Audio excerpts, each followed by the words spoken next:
મિત્રો આ વાત તમને સારી લાગે તો મને સબસ્ક્રાઇબ કરજો। એક શેઠ હોય છે તે મીઠાનો વેપાર કરતો હોય છે અને તેની પાસે 10 ગધારા હોય છે અને તે ગધારાની પીઠ ઉપર મીઠું મૂકીને એક ગામથી બીજે ગામમાં વેપાર કરવા જતો હોય છે। આ બધું સારું ચાલી રહ્યું હોય છે ત્યારે એક ગધારાની પીઠ ઉપરનું વજન અને મીઠું ઓછું થઈ જાય છે।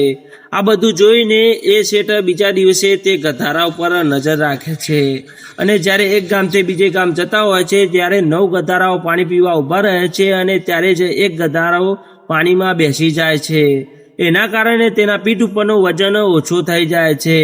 આ બધું દ્રશ્ય શેઠ ધ્યાનથી જોઈ રહ્યા હોય છે અને જ્યારે બીજો દિવસ ઉગે છે ત્યારે તે શેઠ 9 ગધારા ઉપર મીઠું ભરે છે અને એક ગધારા ઉપર માટી ભરે છે અને જ્યારે એક ગામથી બીજે ગામ જઈ રહ્યા હોય છે ત્યારે 9 ગધારાઓ નદીએ પાણી પીવા ઊભા રહે છે અને એક ગધારો પાણીમાં બેસી જાય છે અને તેની પીઠ ઉપરનો માટીના કારણે વજન 3 ગણું વધી જાય છે અને જ્યારે એ ગધારો ચાલવા લાગે છે ત્યારે તેની હાલત ખરાબ થઈ જાય છે।